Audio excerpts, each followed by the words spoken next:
I, male 27, was devastated when my brother died 4 years ago. He was a big part of my life, and I didn't know how to handle it at the time. Instead of opening up about my trauma, I started pushing everyone around me away and lost motivation. The real nail in the coffin was when I was let go from my job after the company struggled financially. I was almost 24 at the time. I was broke, had a mild alcohol problem, and was legitimately depressed. I was humiliated to tell anyone about losing my job, and I was couch surfing for a bit. Finally, my sister-in-law, 34, and the mother of my nephew and niece found out about my situation. I moved in with her and my nephew and niece after she told me I could stay with her until I figured out stuff. She told me I could pay her back by babysitting the kids and giving them rides to school until I found a job. It ended up being helpful staying with her. She pitied me and saw a younger version of my brother in me. She took care of me and helped me deal with many of my emotional issues. She always lent a shoulder to cry on, and she was like the sister I never had. To be clear, there was never any romantic or physical aspect to our relationship. She was just helping out someone she saw her husband in. I saw her as the big sister I never had. I ended up staying with her for nearly 2 years. Well, I never told my parents I was living with her. They assumed the worst when I told my parents that I was living with her. They assumed I was involved with her. Then, without asking or consulting with me, they told everyone. I tried to do damage control, but they ruined my reputation. My immediate and extended family treated me like a monster for a while and acted like I betrayed my brother. Eventually, I convinced them that there was no dating and that she was just helping me out. I never forgave my parents for this. Since then, I've moved out. My sister-in-law and I decided it was best for me to find my own place. Shortly after finding a place, I met my girlfriend. We've been dating for 1.5 years now. Last month, we found out she's pregnant. It's been an emotional roller coaster. We decided that she was moving in with me. We're going to start our family together. My parents have wanted to meet my girlfriend, and I don't want them to be involved in my kid's life. I know it's a little selfish not to want them involved, but they ruined my life at one point. Last night they called me wanting an explanation for why I've been so distant. I explained and they blew up on me. They claim I'm holding a grudge over a misunderstanding. So, am I the idiot? Not the idiot. Why the heck did they jump to the worst case scenario and proceed to spread that crap to others instead of talking to you about it first? That's extremely toxic. They haven't even asked for forgiveness. They just assumed you'd all act like it never happened and they could move on without apologizing. And if on the tiniest chance this was grief and misplaced anger and an honest mistake, what exactly have they done to atone and to clear OP's good name? Besides, doesn't sound like they supported their daughter-in-law and grandkids after their son's death either. So that whole family supporting family, that's going great, isn't it? I'd also inform your girlfriend what went down so they can't contact her and try to get to see the grandkid that way. They're too likely to portray you as being spiteful and them as victims who only made a teensy-weensy mistake. Way too many people with good relationships with their parents don't understand the need for zero contact with crap parents. You're not holding a grudge over a misunderstanding. You're holding a grudge over how they responded to that misunderstanding.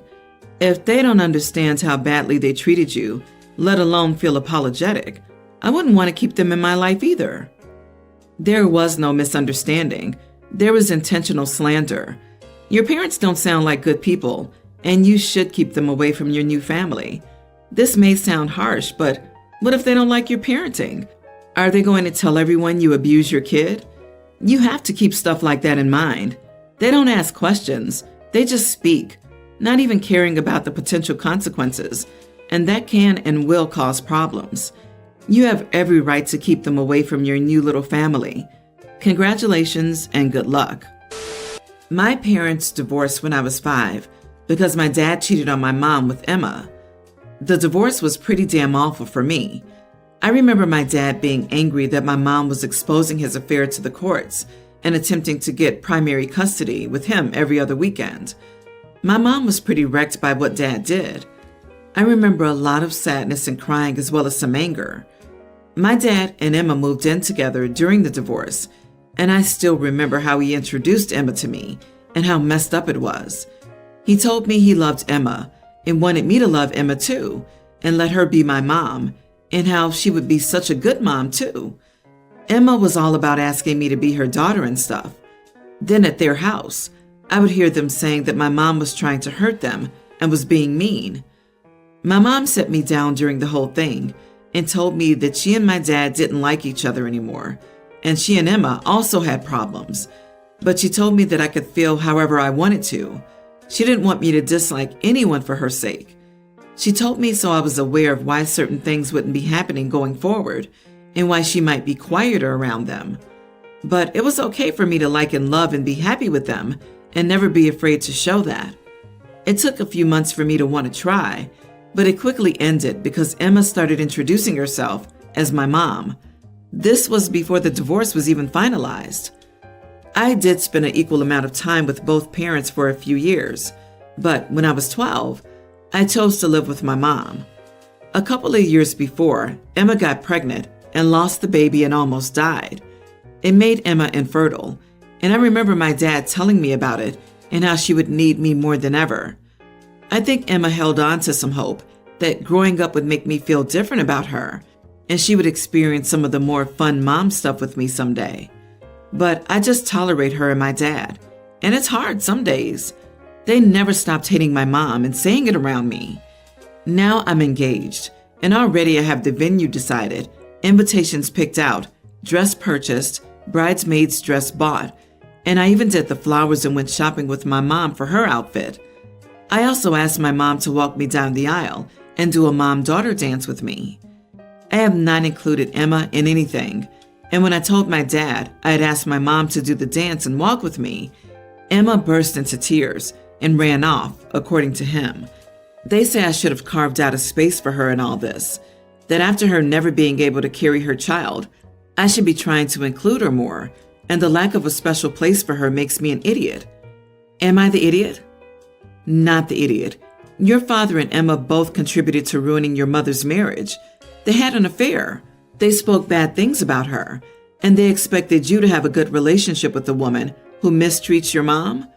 You're not Emma's replacement child.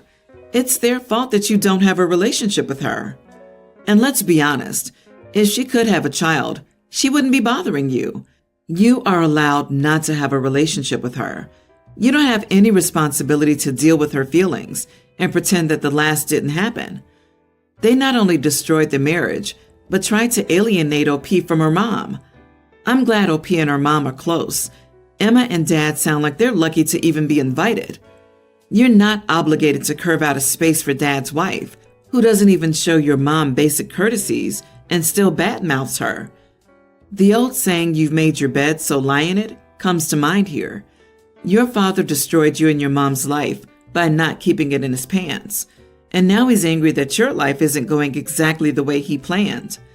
I hope you and your mom dance with all the love in your hearts, enjoying your moment.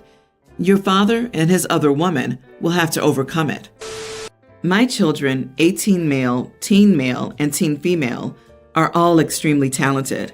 My eldest is a ballet dancer, the second is an athletic swimmer, and the third is a violin genius. I'm so proud of them and their achievements. I have photos, medals, trophies, etc. all over the house. I don't think this is weird or anything out of the ordinary. My mother's visiting, and nothing significant happened. So my husband and I decided to take the kids out. We asked my mom if she wanted to come, but she said she was tired and wanted to rest. When we returned, we noticed a framed photo of my eldest son on stage, plus a few of his dance medals, 2 of my second son's swim meet medals, and another framed photo of my daughter playing violin and one of her certificates were all gone. My mom quickly admitted that she took them down because she felt like I was showing off too much, and we were coming off as obsessed and snobby. Apparently, we're being tacky. To make matters worse, she decided to make fun of my eldest son for doing ballet as well.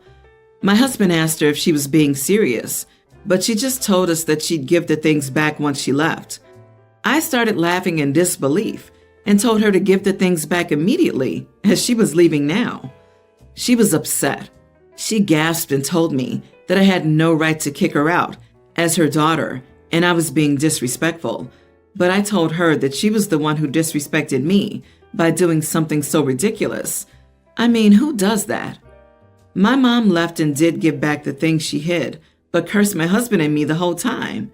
She even made a Facebook post about how disrespectful and ungrateful children are. My sister is horrified that I kicked her out, as she's our mother, older and a woman in an unfamiliar town, but my mom always travels, so I don't know why it's such a big deal. Am I the idiot? Not the idiot. What your mother did was extremely disrespectful and controlling.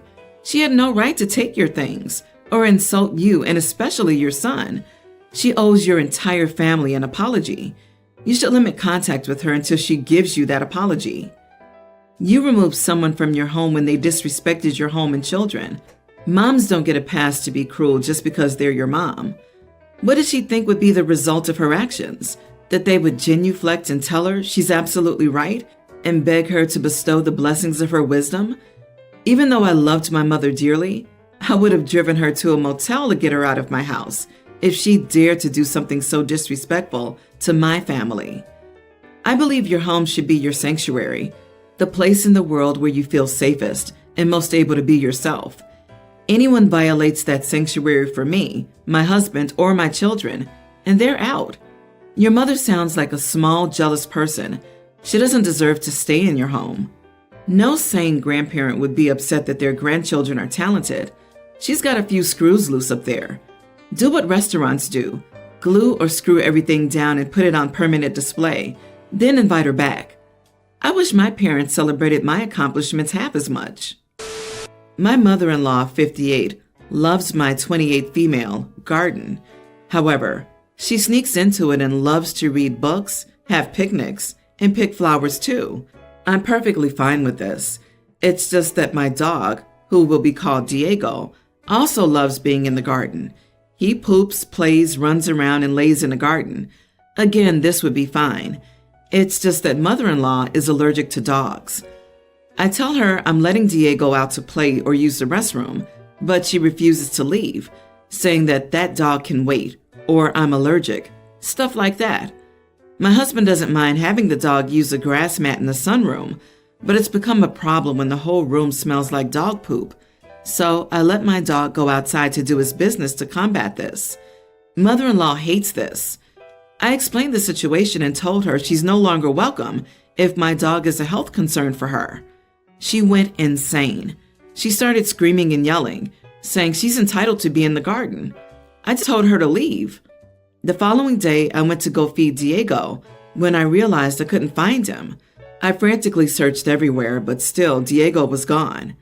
I called my husband, who's been in Florida the past week, to see if the cameras we have outside caught anything.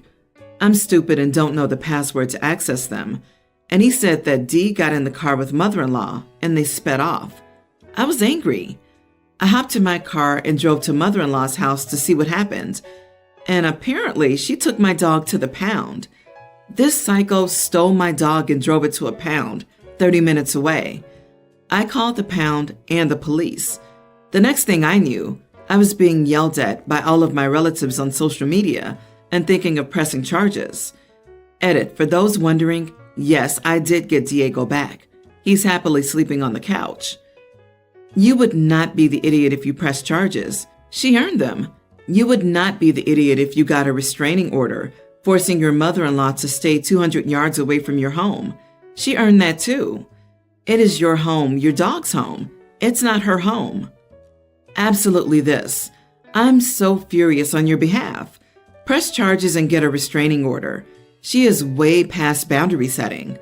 Also, it's strange that the 30-minute drive to the pound with the dog didn't cause any allergy problems. But if the dog is peeing in the same garden with her, it's unbearable? Holy cow, I hadn't even realized it. But she fakes being allergic if she had no trouble spending 30 minutes, plus the return in the same car, in a very enclosed space with the dog. I think mother-in-law doesn't like dogs or just wants to mark her territory. Not the idiot in any way, shape, or form. Your mother-in-law is not entitled to your garden. It's your property, not hers. And what she did was literally theft, an actual crime, a criminal offense. You have every right to be angry. And if you want to press charges, you're well within your rights. But again, I can't overstate how strongly you are not the idiot.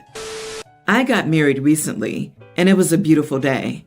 We considered not inviting my mother because she's not a happy, supportive person in our lives and has many issues with my wife. But ultimately, we decided to invite her just because it's a big day, and her brand of crazy is very quiet and not attention-seeking. I take my wife's side almost all of the time, and definitely every time in front of my mother. But one thing my wife does that drives me crazy is nitpicking my mother's clothing and assuming there's always a subliminal message.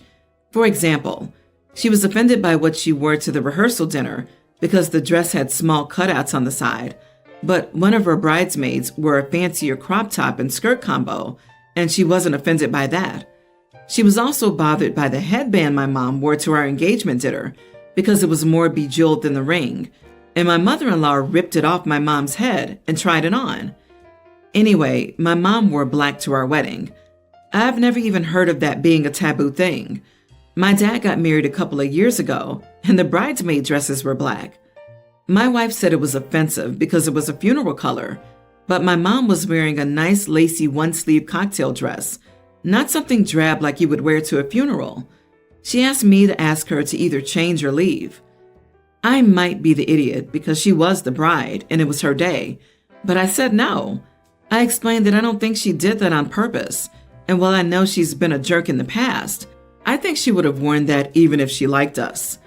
My wife was understandably hurt and felt that I didn't have her back on our big day. I even offered to pay to have the color changed in photos, though thankfully my mom just disappeared during family pictures because she either didn't want to be in them or assumed she wasn't wanted. Not the idiot. I've worn black dresses, cocktail style, to weddings. It's not like your mom wore a mourning veil and covered herself head to toe like a Victorian widow. I think your wife is oversensitive due to past history and sees insults even when there aren't any. I immediately thought of a white or ivory formal gown that might be confused for a wedding dress. A fancy black lace cocktail dress is a standard choice for anyone attending a wedding, even the mother of the groom. OP owes his mom an apology and an honest conversation with his wife about her attitude towards OP's mom. There was probably some prior misunderstanding or problems, but those need to be addressed, or OP will be caught in the middle for the rest of their lives. However, I think there's a reason your mom doesn't support your relationship. In this case, it sounds like a bratty daughter and her mom are involved. Your mother-in-law was rude at the rehearsal, and if your mom is wearing something just as fancy as others involved in the wedding, your wife is looking for a reason to hurt her. And it's just as much your day as your wife's. If your mom was being appropriate, you should have gotten to enjoy your mom being there. I bet it hurt she couldn't have pictures with her son for his wedding.